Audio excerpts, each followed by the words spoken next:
Good day, everyone. John from the Worship Portal here with a very special video. Here I am in my streaming setup. It looks a little bit different than what you're probably used to. But as you can tell by the title, we're going to be reacting to a song today. I was watching the new Disney movie Encanto with my kids the other day, and it's got amazing music throughout. But this song especially, called Surface Pressure, jumped out at me as something that's got just such interesting production. And the arrangement is really nice too. And it's just so different from worship music. I thought it would be really interesting to take a look at it from a worship pastor and a worship producer's point of view and see what's different, why it differs, and why they made some of the choices that they did. But let's get into it.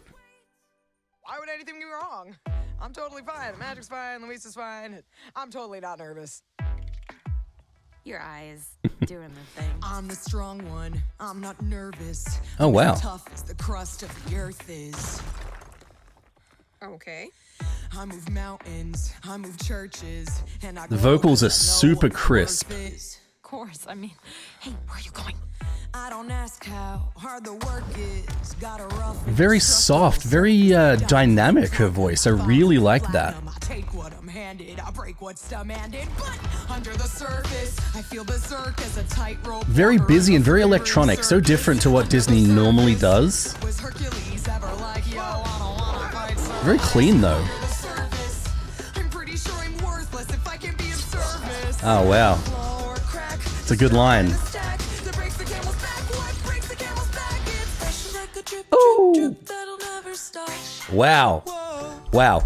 That's the first point that I think I'm going to bring up. That is something that you don't really hear very much in worship music. And that is a drop like that. Usually you hear a drop like that kind of after a chorus into a bridge, but not with singing like that. It's pretty rare for you to kind of build it up, build it up, build it up, and just drop and do this kind of R&B thing, this sort of R&B thing that they're doing here. This, yeah, very modern style music, very different, and especially not what I expected from this sort of movie. Let's jump back a little bit and catch that again.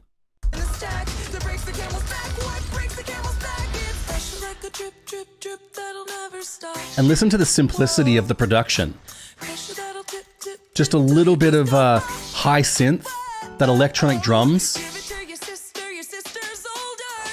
It's letting the vocals shine.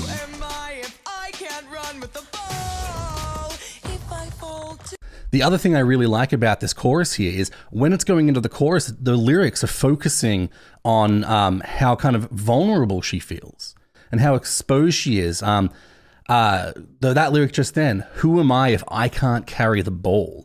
What it's doing is it's exposing her vocals.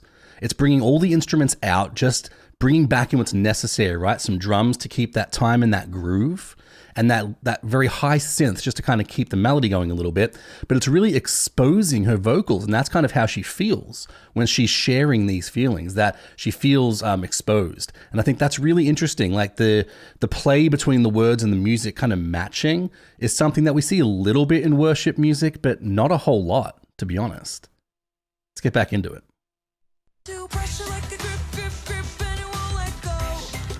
Now we're coming back in with that big, the bigger drums and the big bass.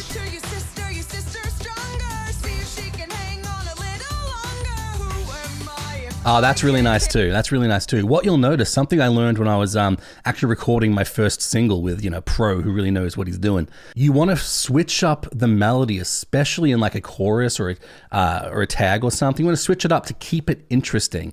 So what you see here is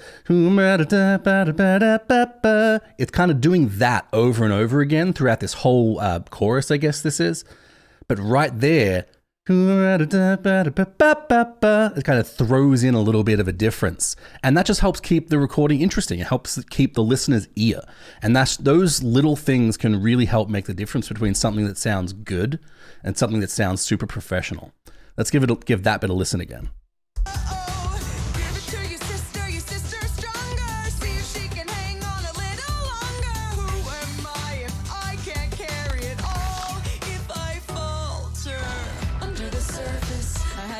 All right, bringing all the instruments back in because she's trying to be strong. purpose. Line up the dominoes, a light wind blows. You try to stop it down. The horns in the back is super nice. Oh, and it dropped again. Oh, that's nice.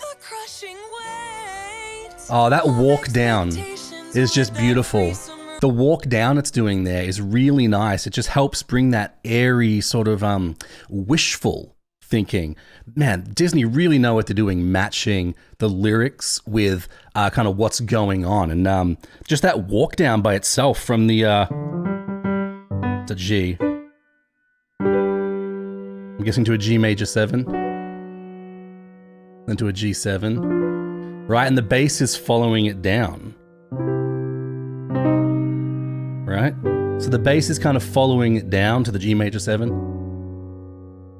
And just that, something as simple as a walk down like that is a really nice way to just, once again, bring that sort of airy, wishful thinking to kind of where you want your life to go. Let's keep listening to this. And you hear it once again, the simplicity of the production from just the piano, that little bit of a bass. Ooh. Oh, that's nice. Ooh, this raise. Oh, that raise. Sorry, that lift there is giving me chills. Let's jump back. Let's listen to that again, see what it's doing.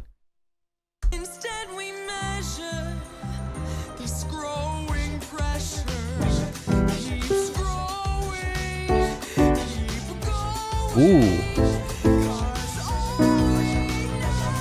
So what's happening is it's giving the same kind of gist, the same sort of feeling as the rest of the bridge, right? So it's got that same similar, not exactly the same walk down. The start of the bridge went from a G to a G minor 7. Hang on, let me jump up an octave.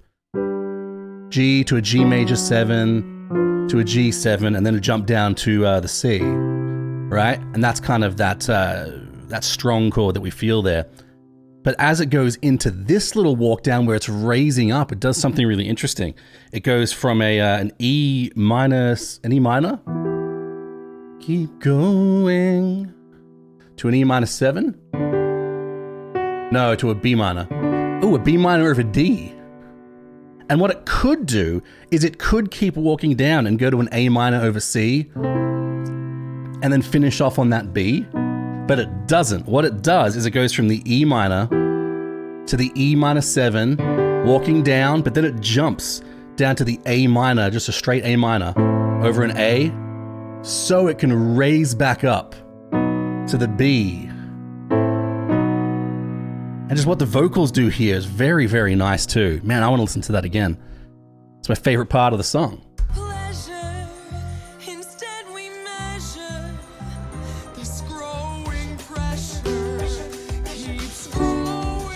Yeah, B minor over D. Ah, man. Ah, her voice.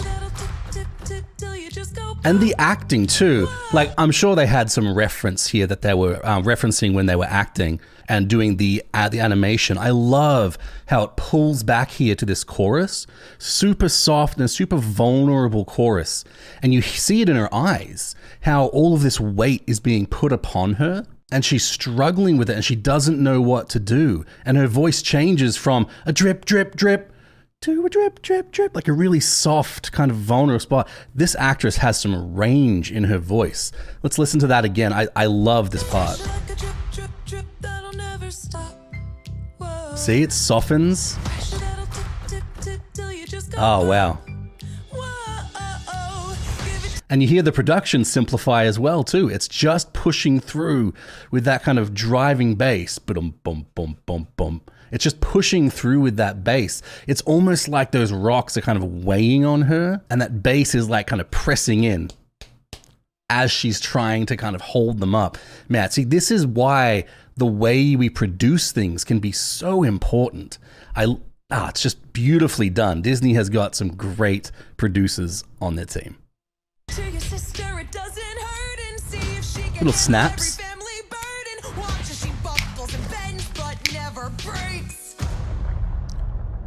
No mistakes, just pressure like a grip, grip, grip, and it And that growl coming in. She's getting that growl coming in as she's kind of hitting that brakes. Oh, that's really good. Listen to that again. So it goes from being soft. She's getting some more confidence. It's like she's trying to push through. Brakes.